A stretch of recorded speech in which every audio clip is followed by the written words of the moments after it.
자, 여러분 안녕하십니까? 자, 여러분 우리 이번 시간에는요 공공재에 대해서 같이 공부해 보도록 하겠습니다.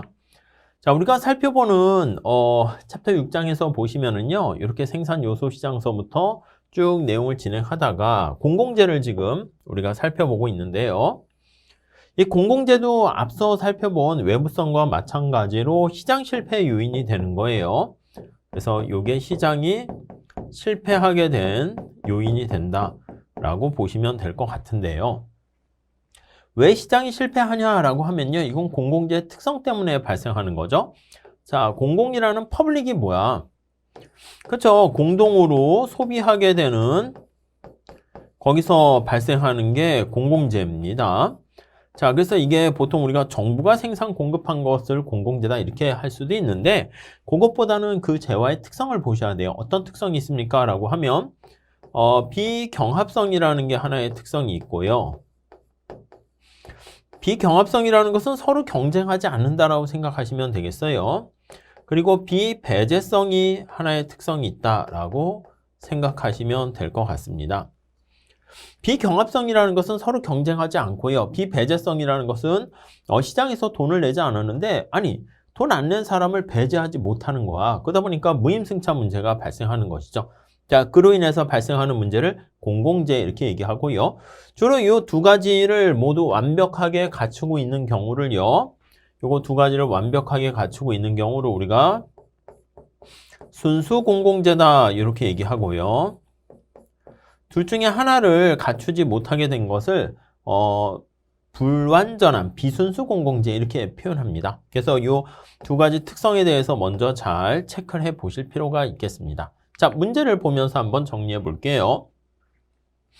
자, 이거는 381번은 공공재와 관련된 특성, 분류하는 방법, 그걸 이용해서 공공재 유형인데요. 어렵진 않습니다. 그래서 난이도는 그냥 하루 넣어놨는데 이 정도는 당연히 가볍게 푸실 줄 아셔야 돼요. 자, 재화나 서비스는요, 소비의 경합성과 배제성의 여부에 따라서 다음의 표와 같이 구분을 할 수가 있습니다. 괄호 안에 들어갈 예로 가장 적절한 것은 이렇게 나와 있죠. 자, 우리가 이렇게 배제성과 경합성을 갖추고 있는 이러한 자동차를요, 우리가 사적재다 이렇게 얘기를 할 수가 있고요. 그게 아니라 비경합성과 비배제성과 마찬가지로 경합성도 없고 배제성도 없고 이렇게 돼 있는 것을 우리가 공공재다 이렇게 보시면 될 것 같습니다. 네, 이해 가시죠? 자, 그게 아니고 둘 중에 하나는 충족하는데 다른 하나를 충족하지 못하는 경우를요, 우리가 여기 보시면 가와 나 이렇게 나와 있는데 가를 먼저 볼게요. 여러분, 경합성이 있다라는 것은요, 이게 다툼이 있다는 거예요. 다툼이 있어요. 이 다툼이 있다라는 것은 서로 싸운다는 거야. 서로 경쟁 관계에 있다라는 것이고, 다툼이 있다라는 것은 이제 혼잡한 게 존재한다. 혼잡성이 존재한다. 이렇게 보시면 돼요. 그리고 배제를 하지 못하는 거잖아. 이거는 돈 안 내고도요, 무임승차 이렇게 보시면 돼요. 이용할 수 있다라고 보시면 되겠습니다. 자, 그러면 경합성을 충족하면서 비배제성, 가에 해당하는 게 뭐가 있을까요? 이거지. 무료도로야. 그러니까 우리가 무임으로 승차할 수가 있는데 혼잡합니다. 국도 같은 거 생각하시면 되겠죠?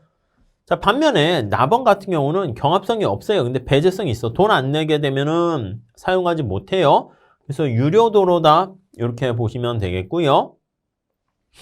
비경합적이네. 혼잡하지 않다. 이렇게 정리를 하시면 되겠습니다. 아셨죠? 네, 그래서 3번 체크하시면 되겠어요. 그렇게 어려운 문제는 아닌 것 같습니다. 자, 이것도 난이도 하루 해놨습니다. 384번 문제가 되겠는데요.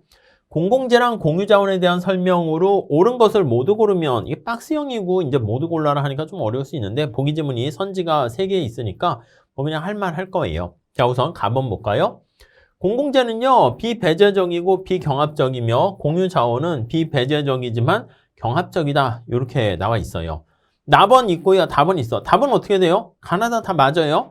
공공재는 요거 두 가지 특성을 다 갖고 있는 경우가 우리가 순수한 공공재다 이렇게 얘기하는 거죠. 순수한, 이걸 퓨어라는 말을 쓰기도 합니다. 퓨어 공공재는 이 두 가지를 다 갖고 있어야 되는 거고요. 공유자원이다 이렇게 돼 있으면 이거는 배제를 할 수 없어요. 그리고 경합적이다. 공동으로 소유하고 있는 거야. 그래서 공동으로 소유하고 있어서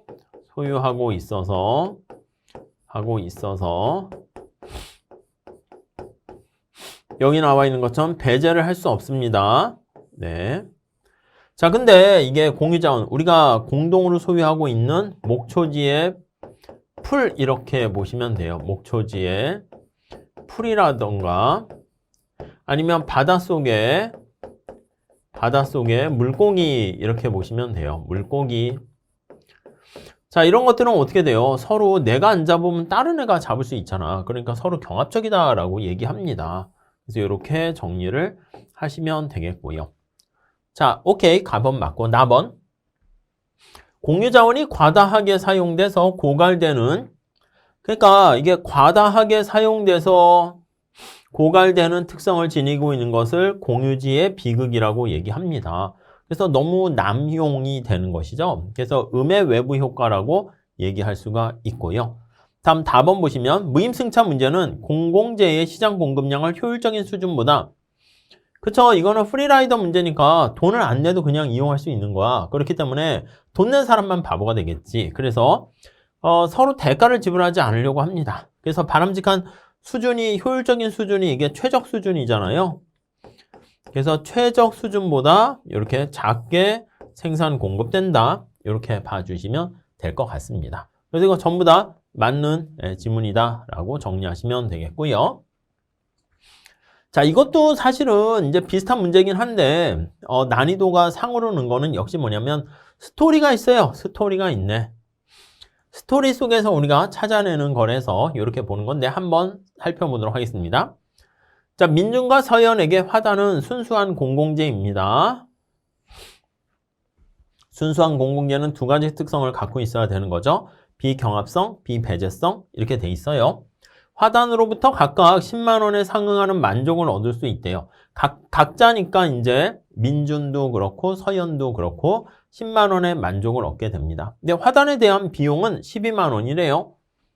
혼자 이거 부담하게 되기엔 좀 부담되겠지. 왜냐면 내가 10만 원의 만족을 얻지만 비용은 12만 원 내야 되는 거니까 당연히 혼자서 다 했을 때는 생산 공급하기는 싫어할 겁니다. 자, 두 사람은 화단을 만드는데 찬성할까 아니면 반대할까? 자, 이게 게임 이론 가지고 얘기하는 거잖아요. 게임 띠오리 이렇게 보시면 되는데, 자, 게임 띠오리에는 이제 플레이어가 있어야 되고요. 그리고 이제 스트래티지가 있어야 돼요. 전략이 있어야 되는 거예요. 그거에 따라 보수가 있어야 되는 거죠. 페이오프 이렇게 얘기하는데 그 보수가 각각 여기 이렇게 나와 있는 겁니다. 자, 독립적으로 동시에 결정을 하게 됩니다. 한 사람이라도 찬성을 하면 화단이 만들어지게 되고요. 비용은 찬성한 사람들끼리 다 균등 부담한다. 이렇게 돼 있어요. 자, 한 사람만 찬성하면 혼자 12만 원을 지불하게 되고요. 두 사람 모두 찬성한다라고 하면은 둘 다 찬성하니까 N빵 하는 겁니다. 그래서 6만 원씩 지불하게 돼요. 자, 모두 반대하면 화단을 만들어지지 않는다. 이렇게 돼 있습니다. 자, 이거를 한번 살짝 여기다 그림을 그려볼게요. 자, 공공재 관련해가지고요. 지금 민준과 서현이 이렇게 존재합니다. 민준, 서현. 이렇게. 자, 화단 만드는 거에 대해서 동의할 수 있고요. 동의하면 이제 부담을 하는 거야. 돈을 내는 거야. 부담을 하는 거고요. 동의하지 않을 수 있습니다. 동의하지 않을 수 있어요. 이거는 말 그대로 부담하지 않는 겁니다. 부담 안 해. 화단 필요 없어. 이렇게 얘기하는 거야. 자, 동의를 할 수가 있고요. 동의하지 않을 수가 있습니다. 동의하지 않을 수가 있다. 이렇게 보시면 되겠죠. 자, 그러면 이런 식으로 2x2 매트릭스에 나와 있는 플레이어가 있고 전략이 있고 각각에 대한 페이오프가 이렇게 있습니다. 앞서 살펴본 것처럼 자, 둘 다 부담하지 않게 되면은 돈 안 내는 거야. 편익도 없고 비용도 없어. 이렇게 되니까 보수가 빵 이렇게 될 거고 둘 다 부담하게 되면 어떻게 될까요? 거기요. 공공재에서 얻게 되는 만족이 10만 원입니다. 근데 거기 들어가는 비용은 1인당 6만 원씩만 내면 되니까 4만 원, 4만 원 이렇게 보수를 얻게 돼요. 자, 근데 민준 혼자 부담을 했어. 근데 서연은 돈을 안 냈어. 그럼 민준 입장에서는 어떻게 돼? 혼자 부담을 했어. 근데 앞에 여기 보시면 어떤 사람이 한 사람이라도 찬성하게 되면은 화단이 만들어지는데 한 사람만 찬성하게 되면 찬성한 사람이 12만 원 다 내야 돼. 그렇죠? 편익은 여기 10만 원의 편익을 얻게 되고 자, 그럼 다시 보면 민준이 동의를 했어요. 그러면 10만 원의 편익을 얻지만 비용은 12만 원이기 때문에 마이너스 2만 원 이렇게 되고요. 서연은 동의 안 했어. 그러니까 돈 안 내도 돼. 근데 6만 원의 혜택을 얻게 되는 거 아니겠습니까? 6만 원 이렇게 되죠. 이건 이제 반대가 되니까 6 마이너스 2 이렇게 됩니다. 자, 그러면 다시 한번 정리해 볼게요. 자, 그러면 우리가 이제 게임 이론의 상황에서 우월 전략 균형과 내시 균형을 찾아봅시다. 자, 서연이 동의했다 칩시다. 그럼 민준이 동의하면 4인데 동의 안 하면 6이야. 여기서는 없죠? 6 동그라미 칠게요. 서연이 동의 안 했어. 그럼 민준 혼자 동의하게 되면은 마이너스 2만 원이잖아. 동의 안 하면 빵이고 빵이 마이너스 2보단 크지. 그래서 민준 입장에서는 이렇게 상대방의 전략과 상관없이 그냥 한쪽으로 그냥 길이 이렇게 나 있는 거를 우리가 우월 전략이다. 이렇게 보시면 되겠습니다. 우월 전략이 존재합니다.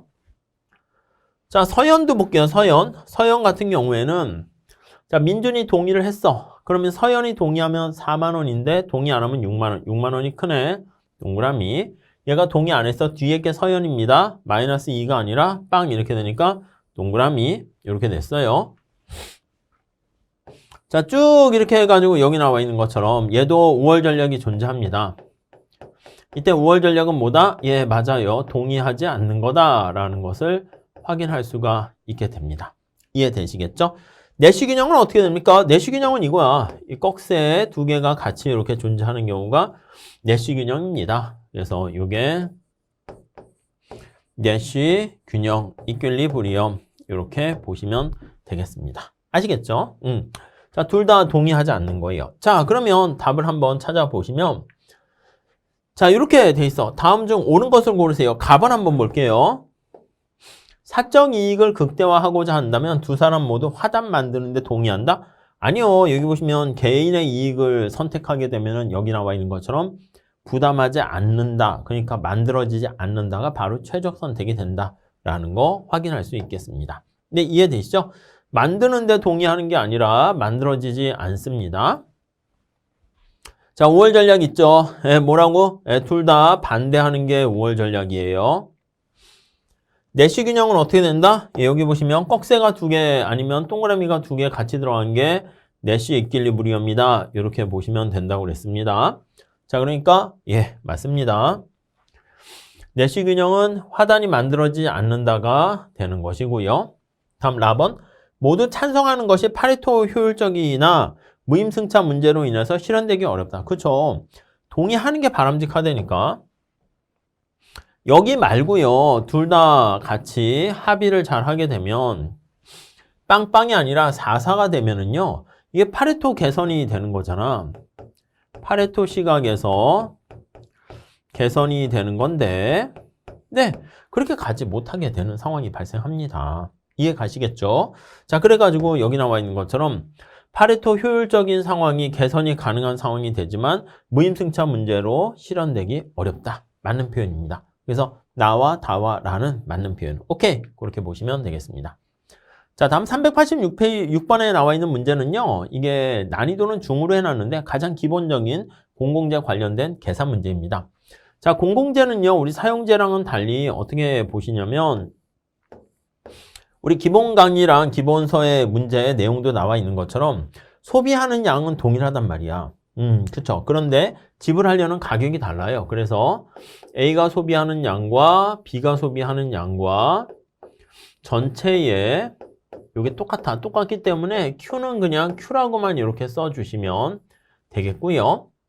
근데 가격은 다 다르다고 말씀드렸죠. 그래서 A가 지불하는 가격과 B가 지불하려는 가격이 달라요. 이거 임으로. 그리고 이제 공공재 관련해 가지고요. 여기에 해당할 때 가격 자체는 수직으로 합하는 거지. 그래서 A의 가격과 B의 가격을 이렇게 합하는 거 이렇게 보시면 될 것 같습니다. 아셨죠? 자, 그러면 어떻게 해야 됩니까? 세 사람의 수요 함수가 이렇게 있으면 A의 수요 함수, B의 수요 함수, C의 수요 함수 이렇게 있잖아요. 한계 비용은 20인데 이걸 수직으로 합하는 거야. 그래서 수요 곡선 P로 정리하셔야 돼. P로 정리해서 A, B, C 이렇게 있으면 이거 원래는 수직으로 정확하게 합해야 되는 거지만 대략적인 걸로만 할게요. 이렇게 수직으로 합해요. 그래서 이 시장 전체 3명을 합한 거야. B, C 수요 곡선이라고 보시면 되겠고요. 이게 우선 여기 나와 있는 것처럼 P로 정리해서 더해라 이렇게 되는 것이기 때문에 여기서 우리가 파악할 수 있는 것은 바로 뭐냐면 이게 비경합성 때문에 발생하는 거예요. 공공재의 특성상 이것도 잘 봐주세요. 비경합성 때문에 발생하는 특성으로 P로 정리해서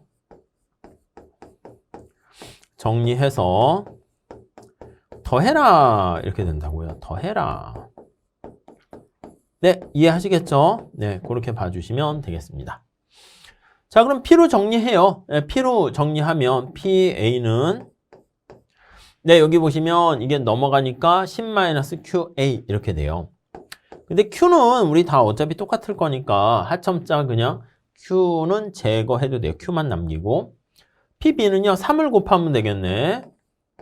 PB는 자, 3분의 1 P 하니까 여기 이권이 있어야 돼요. 그래서 30-3을 곱하니까 3Q 이렇게 되고요. PC는요. 요거 2분의 1 넘어가니까 2를 곱해줘요. 10-2Q 이렇게 됩니다. 이렇게 됐죠. 네, 이해 가시죠? 자, 이거를 다 더해가지고 나타내면 서메이션 해서 다 더합니다. PA, PB, PC 더하면 이거 다시 어떻게 돼? 50이죠. 50 마이너스 다 더해요. 6Q 이렇게 되는 거 확인할 수가 있겠습니다. 자, 얘가 뭐랑 같다? 공공재에 대한 한계 비용과 같게 되는 거야. 20으로 일정하네요. 한계 비용이 20이면 여기 수평으로 이게 뭐 20 이렇게 있다고 할게요. 여기가 바로 최적이 되는 거야. 최적점이 되고 이렇게 최적 공공재 공급량이 되고 각각의 수요 곡선 높이에 해당하는 만큼 비용 부담을 지게 되는 겁니다. 근데 여기서는 생산량만 물어봤어요. 그래서 여기 MC가 20 이거 풀면 되는 거죠. 그럼 6Q는 30 해가지고 Q는 이렇게 5 이렇게 나오게 됩니다. 이해 가시죠? 이게 가장 기본적인 스탠다드 문제니까 잘 체크해 주세요. 자, 포인트는 뭐냐면 어떻게 잡아낼 수 있냐면 자, 공공재 관련해서요. 비경합성 때문에 P로 정리해서 더해라. 이게 제일 중요한 거예요. 그래서 P로 정리해서 더한 다음에 그거랑 MC랑 같도록 놓고 푸시면 되겠습니다. 아셨죠? 네, 그렇게 정리하시죠. 자, 다음에 이것도 이제 비슷한 문제가 되긴 하는데요.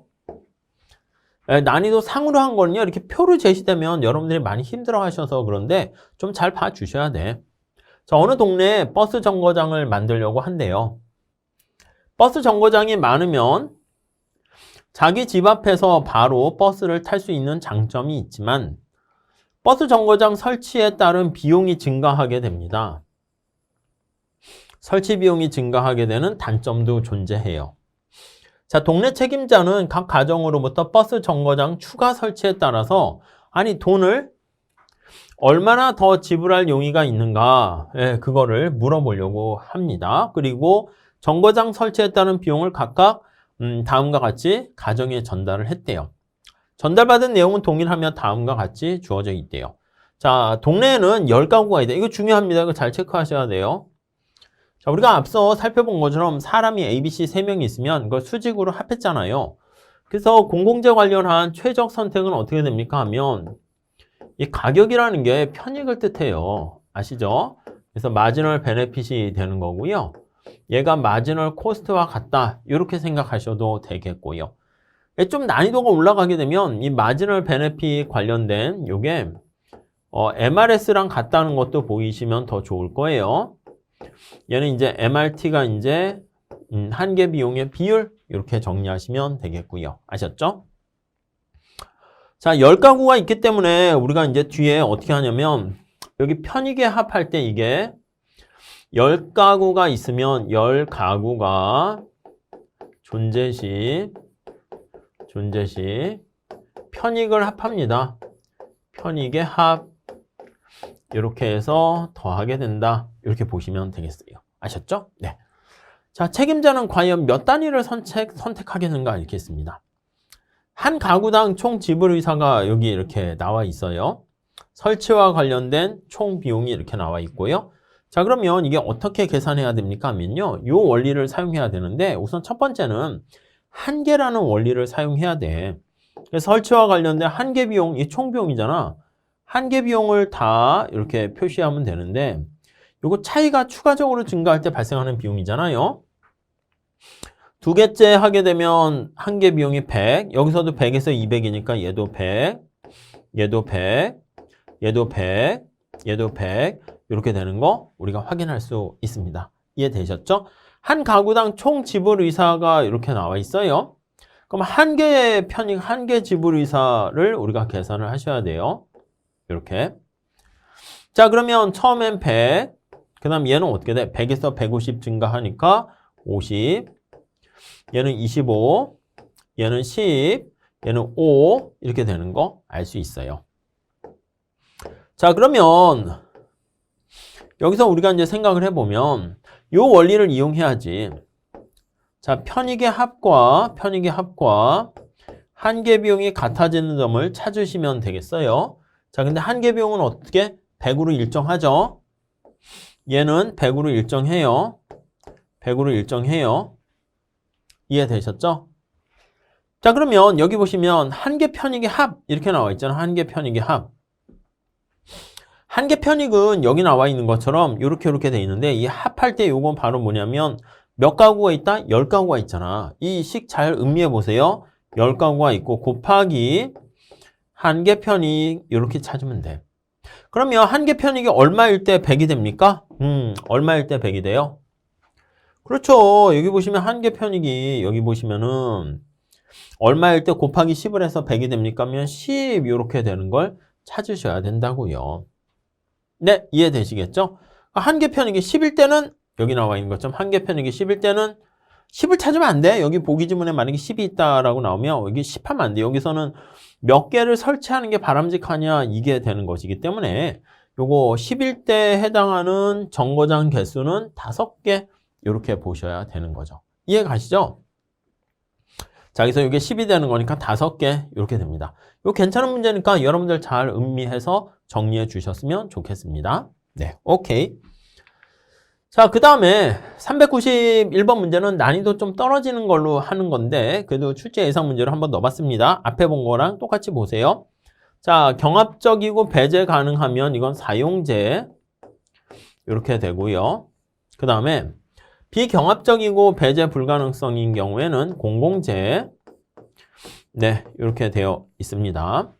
자, 그리고 비경합적이고 배제 가능하다? 이거는 배제를 할 수가 없는 거네요. 비경합적이라고 보시면 되겠고 배제가 불가능합니다. 그리고 경합적 이렇게 돼 있어요.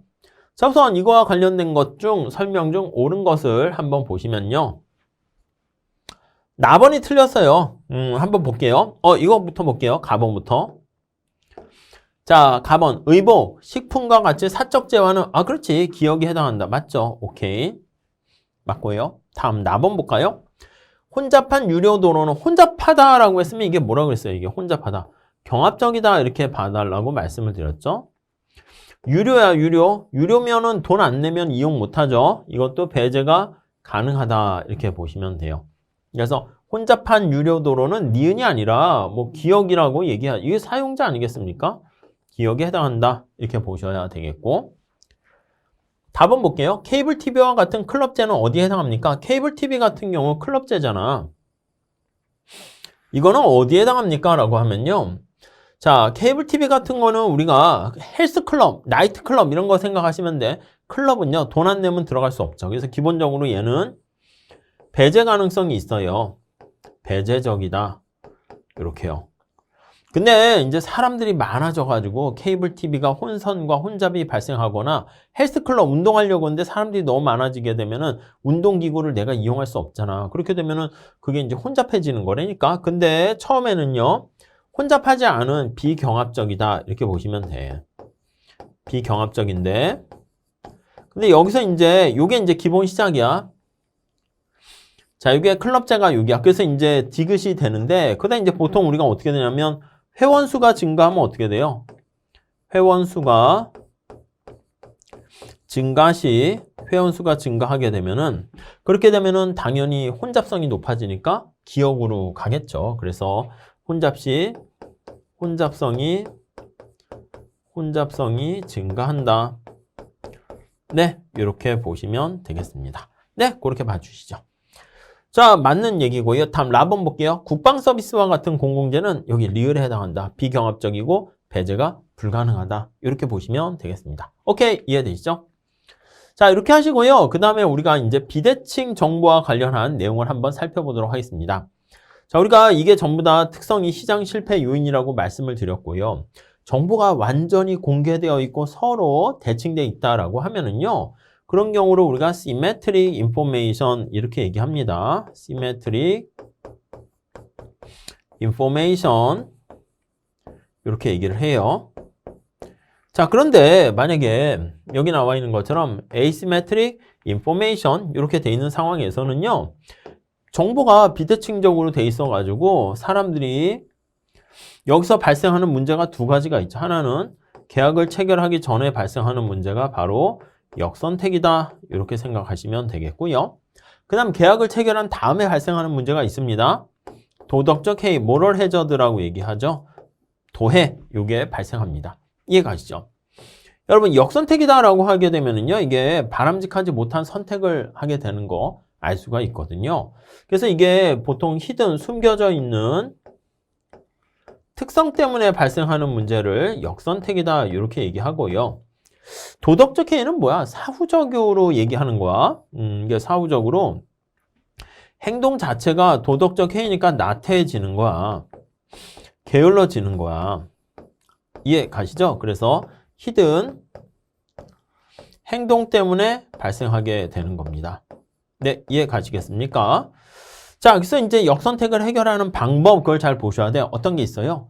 그치, 이게 능력 있는 건지 능력이 없는 사람인지 이게 괜찮은 차인지 똥차인지 그런 거 알 수 없잖아. 그래서 보통 어떻게 하냐면 정보가 부족한 주체는 선별 과정을 거친다, 스크리닝을 한다 이렇게 얘기하고요. 정보를 많이 갖고 있는 주체는 신호를 발송한다 이렇게 얘기를 합니다. 선별과 신호 발송 이렇게 하나의 해결책이 되고요. 주로 이제 도덕적 해이는 이제 나태해져서 발생하는 문제잖아요. 그래서 보통 이제 최선을 다할 수 있도록 인센티브를 제공하는 거야. 인센티브를 제공하는 문제, 그거에 대해서 우리가 얘기를 하게 되는 거죠. 어떤 유인책이 되는 거예요. 채찍과 당근을 이용하는 것이다. 이렇게 보시면 되겠습니다. 자, 여기서 요거 기출변형 문제로요. 한번 봐봅시다. 난이도 하로 돼 있는데 비대칭 정보의 원인, 문제, 사례 및 해결책이 바르게 연결된 것은 이렇게 나와 있는데 이게 기본적인 건데 잘 봐보세요. 자, 우선 여기 볼게요. 숨겨져 있는 행동이야. 행동과 관련된 게 도덕적 해이입니다. 정신 상태가 나태해진 거야. 게을러진 거야. 그렇죠? 그래서 이제 주로 이제 대부분 발생하는 게 이제 본인과 대리인, 주인과 대리인 문제입니다. 자, 국가의 주인은 누구? 국민이고요. 대리인이 누구? 그렇죠. 정치가 이렇게 돼 있어요. 근데 정치가들은 국민들의 이득을 위해서 우리가 활동해야 되는 건데 그렇지 않고 자신의 이득을 위해서 활동하는 경우가 있습니다. 술 취한 운전 그 차주가 술을 먹었어. 그러다 보니까 운전을 못해. 그래서 대리기사를 불러요. 그러니까 이제 차 주인이 본인 그리고 대리인 이렇게 있는 거죠. 회사의 주인은 어떻게 보면 주주라 할 수 있고요. 대리인 역할을 하는 게 뭐 CEO라고 할 수 있어요. 전문 경영인 이렇게 될 수 있는 거 알 수가 있죠. 근데 이제 주인의 어떻게 보면 주주의 이해관계와 대리인의 이해관계가 달라서 발생하는 문제 그런 것들이 여기 나와 있는 것처럼 자신의 이익을 위해서 행동하는 겁니다. 그런 것들이 주로 이제 저기 나와 있는 도덕적 해이예요. 어떻게 합니까? 감시를 강화하는 거야. 모니터링 하는 겁니다. 그래서 열심히 하고 있나 이렇게 인센티브를 제공하는 것도 하나의 방법이 될 수는 있고요. 예, 요거 다 완벽하게 잘 돼 있었어요. 자, 우선 여기 볼까요? 도덕적 해이는 숨겨진 특징이 아니라 숨겨진 행위라고 얘기해야죠. 중고차 시장, 이건 역선택의 문제고, 강제보험, 이것도 역선택을 해결하는 그러한 문제다라고 보시면 되겠습니다. 자, 그래서 뭐 이걸 역선택으로만 바꾸면 될 것 같긴 하고, 숨겨진 특징, 역선택, 신규차 시장은 아니고 중고차 시장이라고 해야죠. 성과급 이거는 도덕적 해이를 해결하는 하나의 인센티브 방법이 되겠습니다. 자, 숨겨진 행위 때문에 역선택, 도덕적 해이고요. 노동시장에서 뭐 할 수 있는데 이게 최저임금이 아니라 무슨 임금이라 해야 되냐면 효율적 임금이다 이렇게 보시면 되겠어요. 효율적 임금이라는 것은 효율성을 극대화시킬 수 있는 임금 이렇게 보시면 되겠죠. 숨겨진 행위, 도덕적 해이, 상품시장에서의 품질 보증 이건 역선택이라고 해야죠. 그래서 역선택이라고 하고 숨겨진 특성 이렇게 보시면 되겠습니다. 이게 문제가 뭐 바르게 연결하는 걸로 돼 있긴 하지만요. 뭐 어렵진 않은 문제니까 좀 잘 체크해 보시면 될 것 같고요. 자, 이 문제 좀 중요해요. 그래서 난이도 중으로 해놨는데 이게 이제 기본적으로 잘 보셔야 되는 거죠. 중고차 시장에서 발생하는 역선택 문제가 되겠습니다. 중고차 시장에서 중고차를 팔려는 사람은 자, 공급자야, 셀러야. 셀러 입장에서는 자신이 팔려는 차가 질이 좋은지 질이 나쁜지를 알고 있지만 사려는 사람은 이게 바이어입니다. 바이어는 그걸 잘 몰라요. 바이어는 이를 잘 알지 못한다고 하자. 하지만 중고차의 절반은 질이 좋은 차이고 절반은 질이 나쁜 차라는 것을 시장 참여자들 모두 알고 있대요. 질이 좋은 차를 가지고 있는 사람들은 적어도 300만 원을 받고자 하며 질이 나쁜 차를 가지고 있는 사람은 적어도 200만 원을 받고자 한다. 공급하는 사람 입장에서는 300, 200. 여기다 식을 한번 그림을 그리면 어떻게 될까요? 이렇게 쓸 수 있어요. 한번 보시죠. 자, 우리 이렇게 한번 보시면 되겠습니다. 자, 물건을 팔려는 사람 입장에서 볼게요. 좋은 차를 가지고 있는 사람, 똥차를 가지고 있는 사람. 자, 팔려는 사람 입장에서 볼게요. 셀러. 이 사람은 최소한 나는 이만큼은 돈은 받아야겠어. 이렇게 생각을 해요. 바이어 입장에서 볼게요. 바이어 입장에서는 나는 최대한 이만큼까지 돈을 낼 생각이 있어. 이렇게 된다라고 생각을 하시면 되겠습니다. 자, 그럼 다시 한번 보시죠. 자, 좋은 차를 가지고 있는 사람은 적어도 300만 원 받고자 하며 똥차를 가지고 있는 사람은 적어도 200만 원을 받고자 한대요. 좋은 차를 갖고자 하는 사람은 300만 원을 받고자 하며 똥차를 갖고 있는 사람은 200만 원을 최소한 받고자 한대요. 오케이, 이해되시죠? 자, 그 다음에 사려는 사람은 이게 바이어가 되겠습니다. 사려는 사람들은 질이 좋은 차에 대해서는 320만 원까지 낼 생각이 있고 똥차에 대해서는 240만 원까지 지불할 의사가 있다라고 합니다. 자, 그러니까 320만 원까지 낼 생각이 있고 여기 보시면 240만 원까지 낼 생각이 있어요. 이거 찾으셨죠? 이렇게 표로 만드셔야 됩니다. 여러분, 만약에 이게 좋은 차랑 나쁜 차라는 걸 서로 알고 있으면 아니, 좋은 차 생각을 해봐. 굿차 생각을 해봐. 자, 좋은 차가 있으면 바이어와 셀러가 이렇게 서로 계약을 체결하게 되면 어떻게 돼? 대략 310만 원의 가격이 책정됐다고 할게요. 310만 원이라면 자, 바이어 입장에서는 플러스 10만 원의 혜택을 보게 돼요. 왜요? 320만 원까지 낼 생각이 있었는데 310만 원의 물건을 구입했잖아요. 셀러 입장에서도 한번 볼게요. 셀러 입장에서도 플러스 10만 원의 이득이 발생해요. 이해되십니까? 그러면 이렇게 둘 다 되는 거죠. 자, 이것도 중간에 가격이 형성됐다고 할게요. 만약에 220만 원이 형성이 되었다면 만 원이라면 자, 바이어 입장에서는 어떻게 돼요? 240까지 낼 생각이 있는데 220만 원에 줬으니까 바이어는 20만 원의 이득을 얻게 되고요. 20만 원의 이득. 셀러 입장에서는요. 파는 사람은 어떻게 되냐면 200만 원까지 돈을 받을 생각이 있는데 220만 원 받았으니까 역시 20만 원 이득을 얻게 되는 것을 알 수가 있습니다. 이해 가시겠죠? 그래서 이렇게 둘 다 윈윈 이렇게 된다고요. 자, 지금 그렇게 돼 있는 거예요. 자, 그랬을 때 다음 설명 중 옳은 것은 이렇게 돼 있습니다. 자, 우선 첫 번째 요 뒤에 것까지 같이 보시면 1번 역선택의 예를 할 수 있다. 맞아요. 이거는 뭐 간단한 거야. 맞는 얘기죠. 자, 균형에서 질이 좋은 차든 질이 나쁜 차든 전혀 거래가 이루어지지 않는다. 이거 어떻게 되냐면 여기 한번 볼게요. 자, 색깔을 한번 바꿔서 한번 보시죠. 바꿔서 한번 볼게요. 이걸로. 여러분, 만약에 바이어 입장에서 이 차가 좋은 차인지 잘 몰라요. 비대칭 정보에 빠져 있어요. 비대칭 정보에 빠져 있는 바이어 입장에서는 정보 상태에서 자, 나름대로 이게 반반 섞여 있다고 할게요. 얘가 될 확률이 50%, 얘가 1-P라고 할게요. 똥차가 될 확률이 50%, 반반 이렇게 섞여 있는 상황이기 때문에 자, 그러니까 얘는 비대칭 정보 상태에서 제시하는 평균 가격은 바이어 입장에서 제시 가격은 자, 이걸 두 개 더해요. 두 개 더해서 딱 절반 가격을 제시하는 거야. 560만 원 하니까 230만 원이 되는 걸 알 수가 있습니다.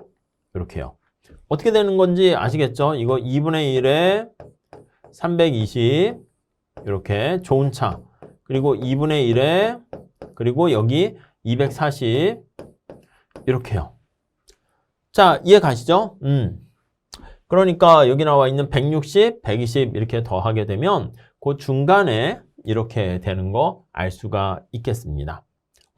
그렇죠. 자, 그러면 280입니까? 280 이렇게 되는 거 알 수가 있을 거예요. 자, 그러면 어떻게 되겠습니까? 하면 요 중간에 가격을 제시하게 되면은 좋은 차를 가지고 있는 사람은 어떻게 돼요? 아니, 자기는 최소한 300만 원은 받아야겠다 생각하는데 280을 제시하니까 안 팔어! 이렇게 돼서 좋은 차를 가지고 있는 사람은 시장에서 나가게 돼요. 그럼 시장에서 똥차만 존재하게 되는 것이고 똥차만 존재한다는 것을 이 바이어가 알면 240만 원 사이에 낮은 가격으로 해서 거래가 되긴 하겠죠. 그래서 좋은 차는 시장에서 엑시트해서 나가게 되고요.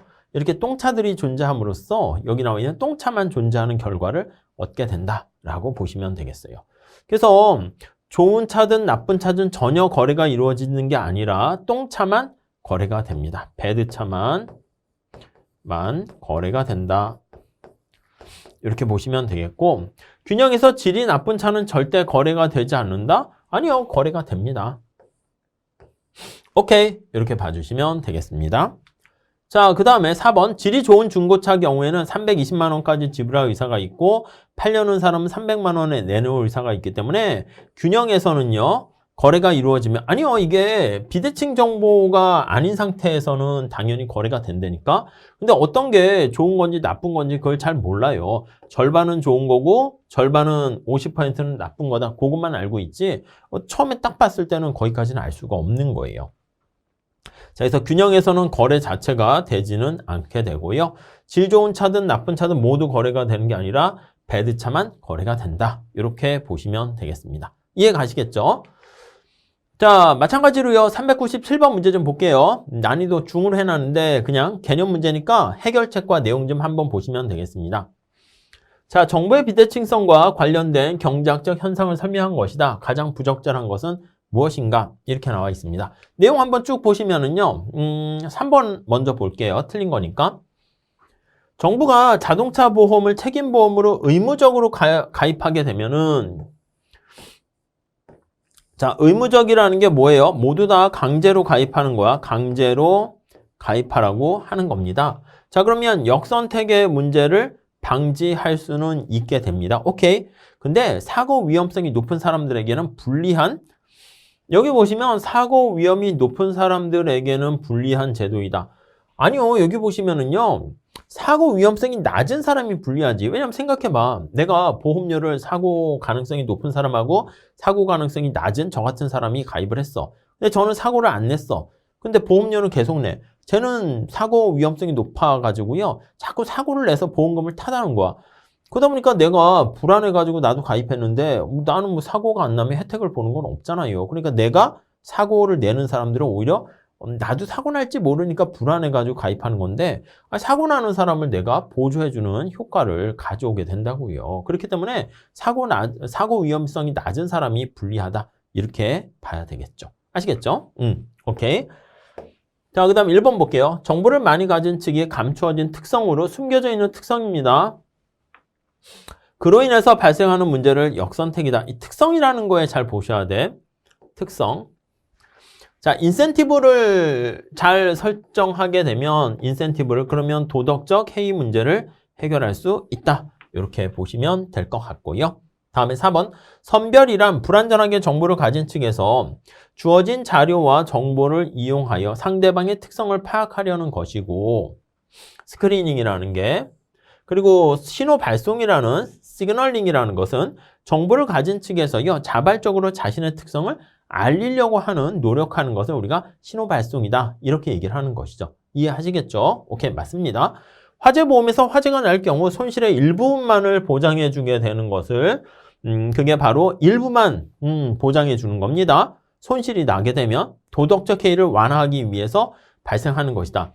여러분, 손실이 발생해. 그럼 당신도요, 그러면 부담을 해야 됩니다. 우리 두 가지 있죠. 도덕적 해이를 해결하는 방법 두 가지 뭘 체크하라고 했습니까? 하나는 기초공제가 있어요. 기초공제는 사고가 날 때 그냥 경미한 사고는 그냥 네가 부담해 이렇게 얘기하는 거야. 크게 팔다리 부러지게 되면은 부담해 줄게 이렇게요. 그럼 사고 나면 내가 일부러 보험금 받으려 팔다리 부러뜨리기는 그렇잖아. 그러니까 그런 문제를 해결하고요. 그 다음 여기 나와 있는 것처럼 공동으로 부담하는 거야. 야, 사고 나면 너도 일정 부분 부담을 해. 이렇게 얘기하는 겁니다.